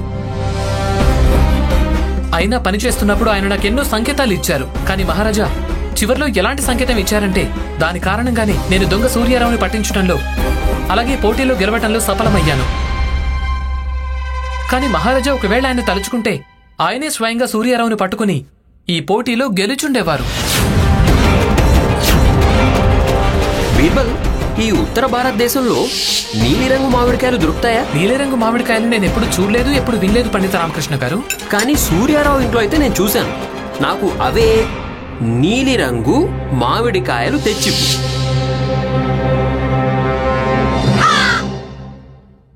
మహారాజా, ఆయన కావాలనే ఓడిపోయి నా జోలిలో గెలుపుని భిక్షగా వేసేశారు. నా ప్రతిభను రాజదర్బార్లో పూర్తిగా ప్రదర్శించకముందే పండిత రామకృష్ణ గారు నన్ను అవమానించేశారు.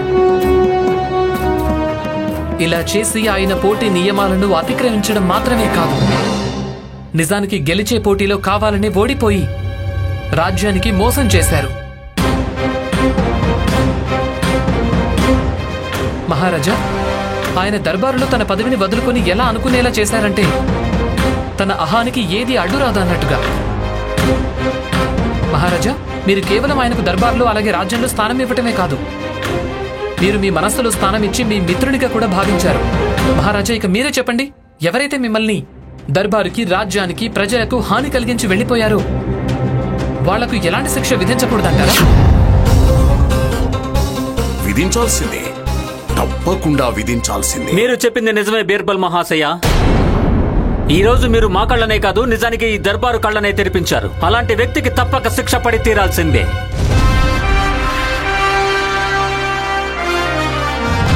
ఈ నిర్ణయాలన్నీ పండిత రామకృష్ణ ఏ అధికారంతో తీసుకున్నాడు? ఎందుకంటే ఆయన ఏ ప్రపంచంలో ఉంటున్నాడో అందులో ఉండే అర్హత ఆయనకు లేనేలేదు. ఇక ఇదే అన్నిటికంటే ఆయన పెద్ద అపరాధం. మేము ఈరోజు మీకు ఆదేశం ఇస్తున్నాము బీర్బల్ మహాశయ, వెళ్ళండి. అలాగే పండిత రామకృష్ణని వెంటనే బంధించి మా ఎదురుగా ప్రవేశపెట్టండి.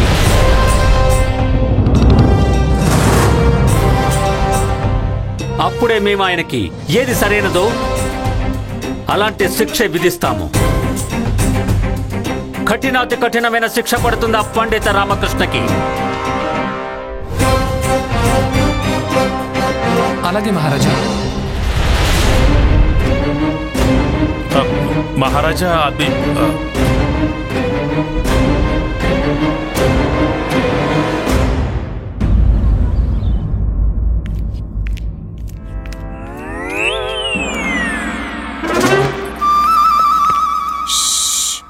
పడుకొని నిద్రలేపుకో.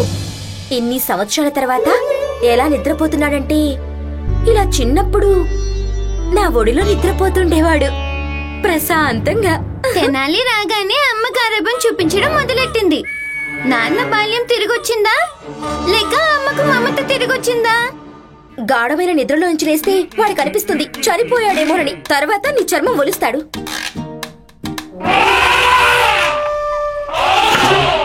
ఎవరు ఆ శబ్దం చేసింది? నేను చేయలేదు, నా గంట కూడా చేయలేదు. నేను కూడా చేయలేదు. పద వెళ్ళి చూద్దాం.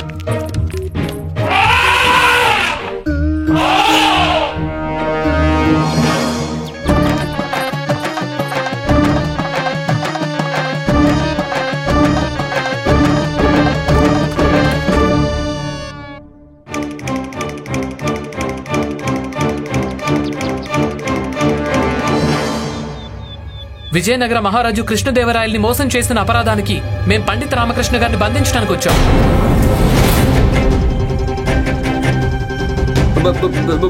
బంధించడం కోసమా? అవును, బంధించడం కోసమే. ఆ తల్లిగుడిలో మీకు నేను మాటిచ్చాను కదా, మీరు నా ఎదురుదాడిని చూస్తారని. మీకు మీరుగా లొంగిపోవడంలోనే మీకు క్షేమం ఉంటుంది. అది నేనెలాగూ చేస్తాను, కానీ ఇలా బాజాలతో ఏనుగుతో వచ్చి బంధించడం ఏమిటి? కొందరు మోసం చేస్తారు, అయినా వాళ్ళు తలెత్తుకునే ఉంటూ ఉంటారు. అందుకే వాళ్లను ఎత్తైన వాటి మీదే బంధించి తీసుకెళ్లడం మంచిది. చూడు, నీకు లొంగిపోవడంలో నాకు ఎలాంటి ఇబ్బంది లేదు బీర్బల్, కానీ నా కుటుంబం... వీళ్ళు కూడా తప్పించుకొని వెళ్ళలేరు. వీళ్ళ కోసం అన్ని ఏర్పాట్లు చేయడం జరిగింది. రండి.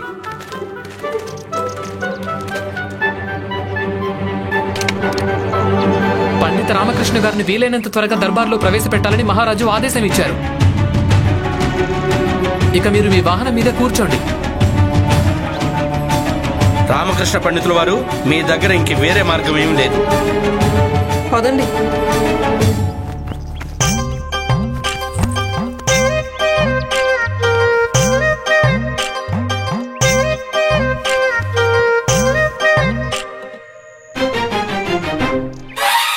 పండిత రామాకి జై, పండిత రామాకి జై, పండిత రామాకి జై, పండిత రామాకి జై, పండిత రామాకి జై. నేను విజయనగరానికి బందీలాగా వెళ్తున్నానా లేక అతిథిలాగానా? పండిత రామాకి జై, పండిత రామాకి జై, పండిత రామాకి జై, పండిత రామాకి జై, పండిత రామాకి జై, పండిత రామాకి జై, పండిత రామాకి జై.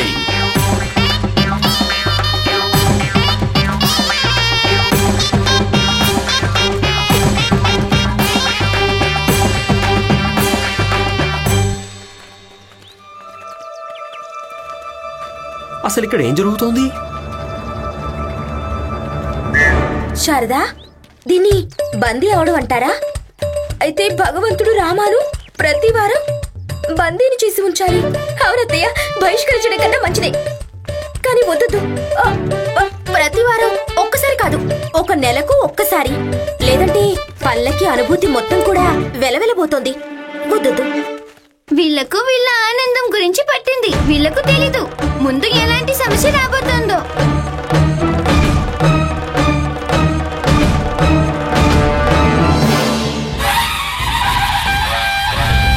పండిత రామాకి జై, పండిత రామాకి జై, పండిత రామాకి జై, పండిత రామాకి జై, పండిత రామాకి జై, పండిత రామాకి జై, పండిత రామాకి జై, పండిత రామాకి జై. మహారాజు ఇతన్ని బంధించి తీసుకురమ్మని చెప్పారు. మరి తనకు జయధ్వానాలు ఎందుకు చేస్తున్నారు? బీర్బల్, ఇదేనా నీ ఎదురుదాడి? నాకైతే ఇక్కడ మొత్తం తిరగబడినట్టుగా అనిపిస్తోంది. పండిత రామకృష్ణ గారు, మీ మోసం ఎలాంటిదో అలాగే మీకు స్వాగతం కూడా. పదండి. జై, పండిత రామాకి జై, పండిత రామాకి జై, పండిత రామాకి జై, పండిత రామాకి జై, పండిత రామాకి జై. రండి పండిత రామకృష్ణ, మేము మీకు అలాగే మీ కుటుంబానికి విజయనగర దర్బారులోకి మనస్ఫూర్తిగా స్వాగతం పలుకుతున్నాము.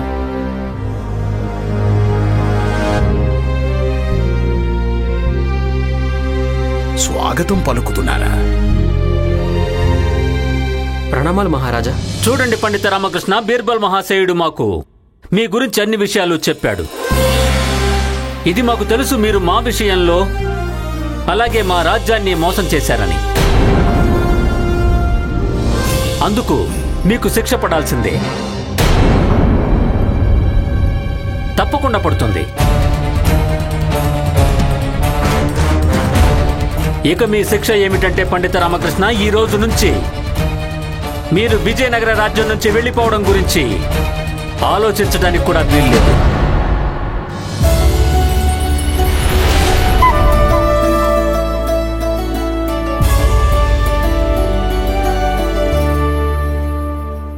మీరు నన్ను అలా చూడకండి పండిత రామకృష్ణ గారు. మీరు నాకు ఏమిచ్చి వెళ్లిపోయారో నేను మళ్ళీ మీకే తిరిగిచ్చేశాను.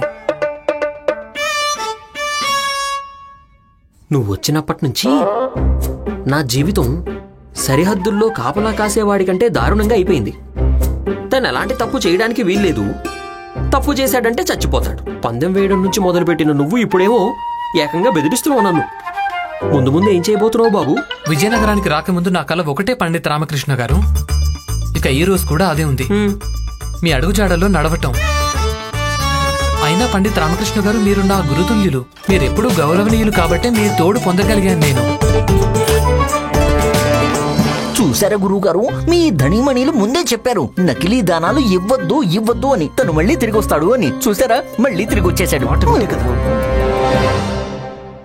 ఈ బీర్బల్ను ఇక్కడికి తీసుకురావడంలో నా ఉద్దేశం ఒకటే. రామకృష్ణ పండితుణ్ణి అష్టదిగ్గజం కానివ్వకపోవడం. తనను ఎప్పటికీ నేను కానివ్వను. మహారాజా గురువర్యులు పండిత రామకృష్ణ రావడం వల్ల మనసులో ఎంత సంతోషపడుతున్నారంటే ఆయన సంతోషం ఆయన మాటల్లో వ్యక్తం కావడానికి ఆతృత పడుతోంది.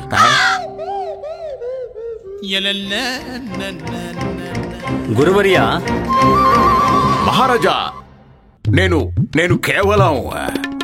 అదేమిటి గురువర్యా, ఈ శుభ సందర్భంగా మీ తీయని రెండు మాటలు ఒకవేళ చెవుల్లో పడకుంటే ఈ సంతోషం మొత్తం వెలవెలబోతుంది కదా. ఇకనైనా చెప్పండి, ఆ అష్టదిగ్గజాల విషయంలో మీరేం చెప్పాలనుకుంటున్నారు?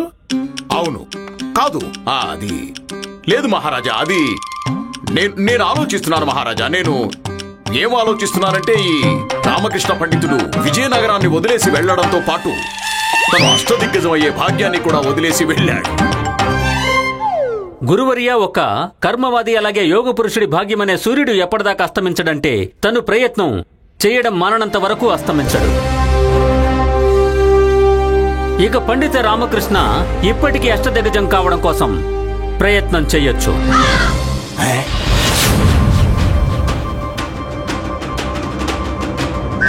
ఏంటి?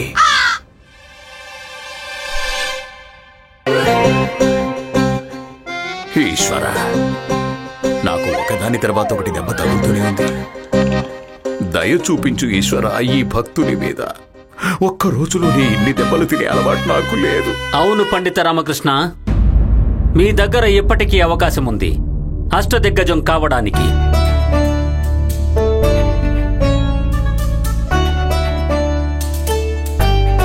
నువ్వు నీ ప్రతిభను ప్రదర్శించు రామా. నా ఆశీర్వాదం ఎప్పుడూ నీకు తోడుగా ఉంటుంది. కేవలం కర్మలే నీ చేతుల్లో ఉన్నాయి రామా. ఫలం ఖచ్చితంగా నా చేతుల్లోనే ఉంటుంది. సప్త దిగ్గజాలందరూ కలిసి ఐకమత్యంతో మీకోసం ఒక ప్రశ్నని సిద్ధం చేశారు. నాకు ఆశే కాదు, పూర్తి నమ్మకం ఉంది. ప్రశ్న ఏదైనా సరే పండిత రామకృష్ణ దగ్గర దానికి జవాబు తప్పకుండా ఉంటుంది. మీరు చెప్పింది నిజమే గురువర్యా. రామకృష్ణ పండితుడా, నీకున్న ఆశల దీపం ఇప్పుడు ప్రశ్న అనే తుఫాన్తో కొట్టుకుపోతుంది. ఇప్పుడు చూడు, నీకున్న ఆశ నిరాశగా ఎలా మారిపోతుందో. చెప్పండి పండిత రామకృష్ణ, మీరు సిద్ధంగా ఉన్నారా ఈ ప్రశ్నకి జవాబు ఇవ్వడం కోసం?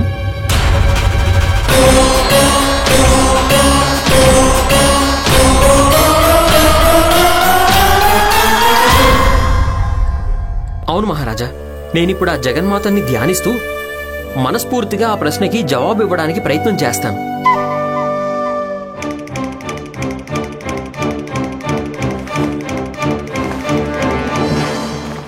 పండిత రామకృష్ణ, కొంచెం జాగ్రత్తగా వినండి. సనాతన ధర్మంలో 33 కోట్ల దేవతలున్నారని భావిస్తూ ఉంటారు. మీరు వాళ్ళ పేర్లని ఉచ్చరించాల్సి ఉంటుంది. ఒకవేళ మీరు ఈ పని చేయడంలో సఫలమైతే మీరు అష్టదిగ్గజం కావచ్చు పండిత రామకృష్ణ.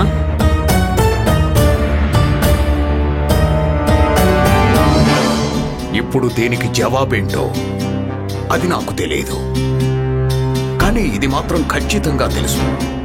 దీనికి జవాబు ఎవ్వరూ ఇవ్వలేరు అని. పండిత రామకృష్ణను వదిలేయండి. మీరు 33 కోట్ల దేవతల పేరు లెక్క పెట్టండి. ఆ తర్వాత మేము ఈ ధనిమణిలో మిమ్మల్ని దిగ్గజ గురువుగా ప్రకటన చేయిస్తాము. లెక్క పెట్టండి. గాడిదల్లారా, 33 కోట్ల దేవతలా? పండిత రామకృష్ణ, మేము మీ ఈ మౌనాన్ని ఏమని అర్థం చేసుకోవాలి? మర్చిపోకండి, ఇది చివరి అవకాశం మీరు అష్టదిగ్గజం కావడానికి.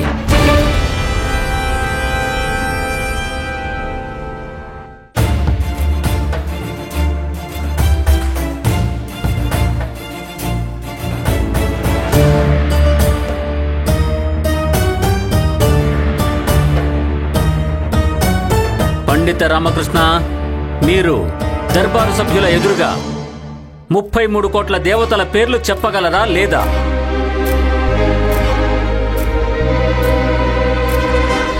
లేదు మహారాజా,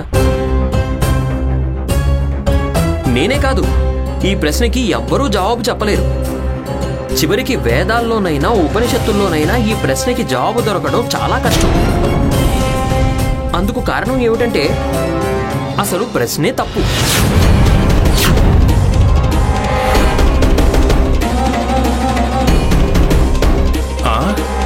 బాగుంది రామకృష్ణ పండితుడా, బాగుంది.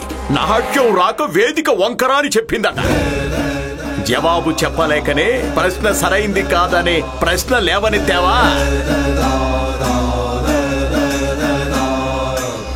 పండిత రామకృష్ణ, ప్రశ్న అస్తిత్వాన్ని తప్పని చెబుతున్నారు. ఇదెలాంటి జవాబు అంటారు? క్షమించండి మహారాజా, ఒకవేళ మీరు నన్ను 33 కోట్ల దేవీ దేవతల పేర్లు అడుగుతుంటే ఆ ప్రశ్నకి జవాబు ఇవ్వడంలో నేను అసమర్థుణ్ణి. ఒకవేళ మీరు నన్ను 33వ కోటి దేవీ దేవతల పేర్లు అడుగుతుంటే అవి నాకు బాగానే గుర్తున్నాయి.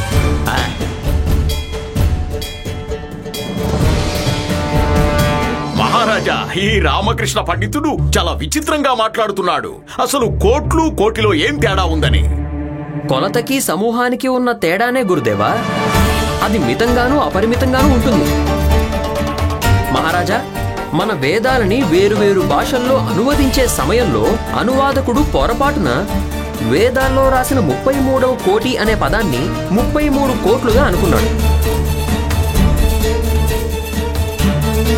నిజానికి 33వ కోటికి అర్థం ఏమిటంటే 33 రెట్లు అత్యధికమైన భగవంతుడని.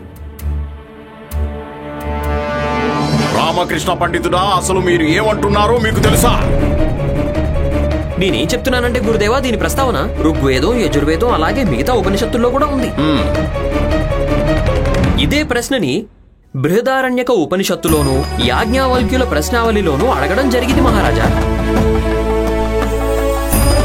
ఇది మీరు కూడా ఖచ్చితంగా చదివే ఉంటారు. ఆహా, ఆ మాత్రం నేను చదవకుండానే రాజగురువునైపోయానా?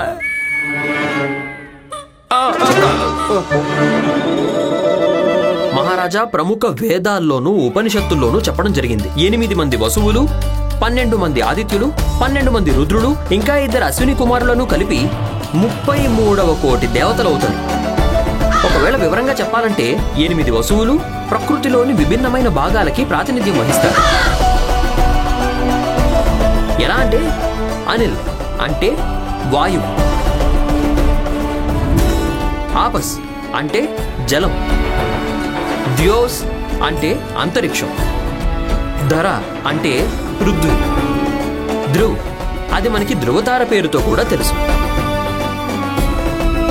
అనల్ అంటే అగ్ని, ప్రభాస్ అంటే అరుణోదయం, దాన్ని మనం సూర్యోదయం అని కూడా అంటూ ఉంటాం. ఇక చివరిది సోమ్ అంటే చంద్రుడు.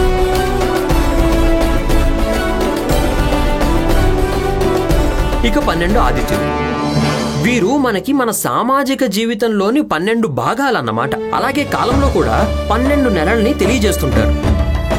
మొదటిది శఖ అంటే నేతృత్వం, రెండవది అంశ అంటే భాగం, మూడవది ఆర్యమాన్ అంటే శ్రేష్టత్వం, నాలుగవది భాగం అంటే దరోహరం, ఐదవది దత్రి అంటే అనుష్ఠాన కౌశల్యం, ఆరవది వస్త్రం అంటే శిల్ప కౌశల్యం, ఏడవది మిత్ర అంటే మిత్రుత్వం,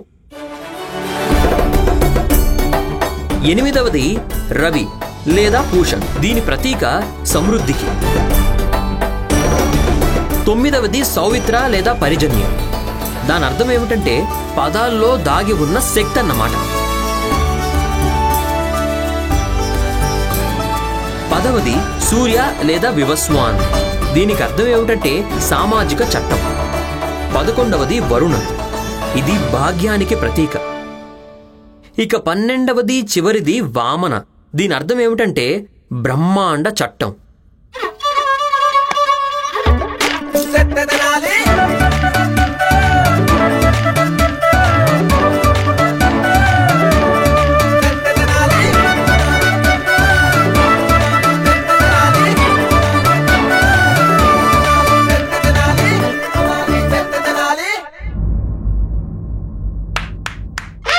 అద్భుతం రామకృష్ణ పండితుడా, అద్భుతం. మీరు చెప్పింది అక్షరాల నిజమే. వేదాల్లో ఇలాగే వర్ణించారు మహారాజా.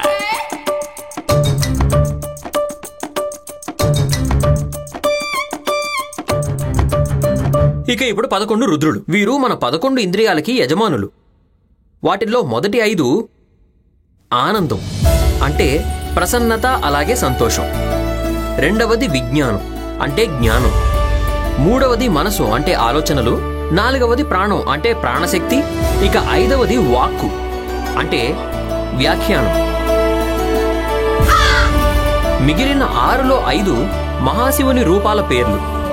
మొదటిది ప్రథమాసాన్ అంటే శశక్, రెండవది తత్పురుషం అంటే వ్యక్తి, మూడవది అఘోర అంటే అఘోరి సాధువు, నాలుగవది వామనుడు అంటే ప్రత్యక్ష బ్రాహ్మణుడు, 5వది సద్యోజాతం అంటే ఏదైతే ఉత్పన్నమైందో అదన్నమాట. అలాగే చివరిది ఆత్మ, మనందరిలో ఉన్నటువంటి అజరామరమైన ఆత్మ. ఇక ఈ విధంగా మొత్తం కలిపి 31. మిగిలిన వారు 2 అశ్విని కుమారులు. కొన్ని వేదాల్లో ఈ స్థానాలు ఇంద్రుడు అలాగే ప్రజాపతికి ఇవ్వడం జరిగింది. ఈ విధంగా 8, 11, 12 అలాగే 2 కలిపితే 33 అయ్యాయి.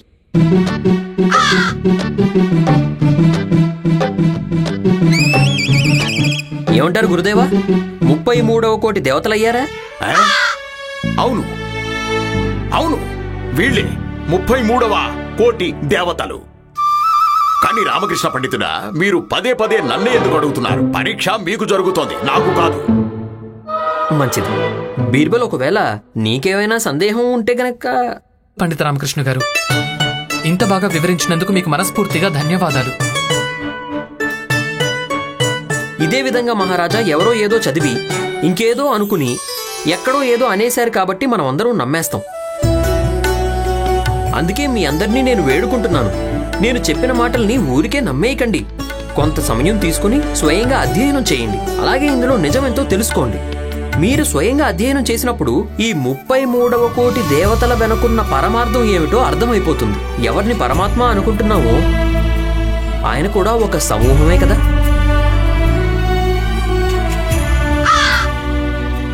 అద్భుతం పండిత రామకృష్ణ. ఈరోజు మీరు ఏ విధంగా మీ ప్రతిభను ప్రదర్శించారో, అలాగే ఈ అత్యంత కఠిన ప్రశ్నకి జవాబిచ్చారో దానివల్ల రుజువు అవుతోంది మీరే అందరికంటే ఉత్తమమని, అందరికంటే యోగ్యులని. అష్టదిగ్గజులు అయిపోయారు మీరు.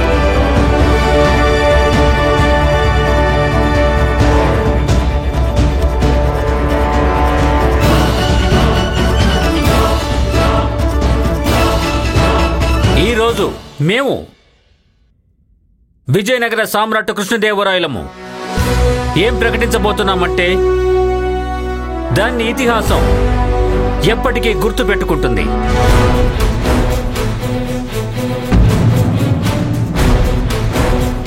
పండిత రామకృష్ణ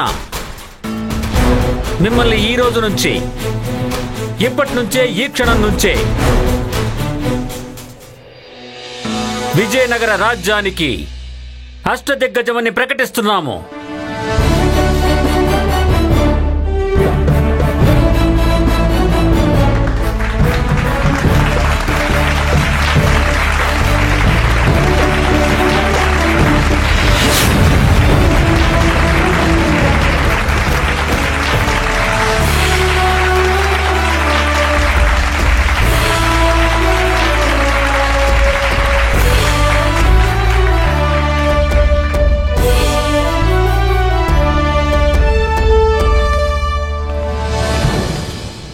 పండిత రామకృష్ణ, విజయనగర రాజ్యం గురించి ప్రస్తావించిన మీ పేరు దానికి ముడిపడి ఉంటుంది.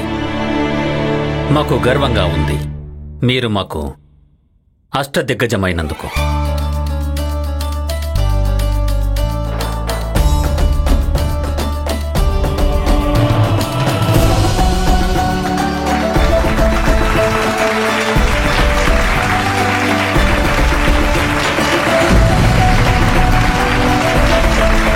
పండిత రామకృష్ణకి జై, పండిత రామకృష్ణకి జై, పండిత రామాకి జై, పండిత రామాకి జై, మహారాణి గారు జై, పండిత రామాకి జై.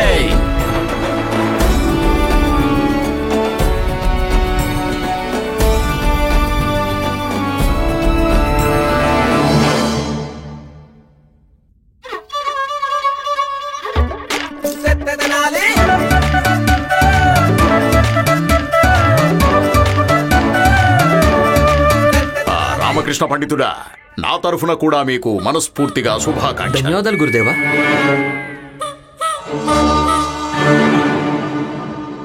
అమ్మా, చివరికి నా జోలిలో ఈ క్షణాన్ని వేసేసావా అమ్మా?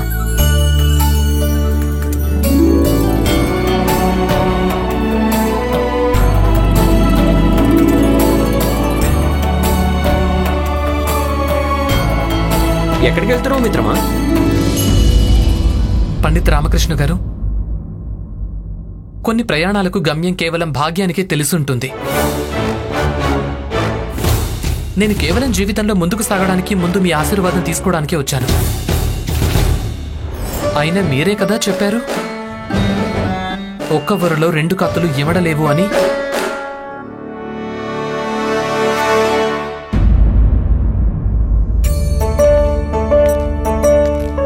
అందుకే నేను నీ కోసం 2వ వరని ఎప్పుడో ఏర్పాటు చేసి ఉంచాను. ఇక్కడ దక్షిణంలో నేనెలాగూ డారులాగా నిలబడున్నానుగా. ఇక నీ వర ఉత్తర భారతదేశంలో నీ కోసం ఎదురు చూస్తోంది బీర్బల్. అక్కడికి వెళ్ళు.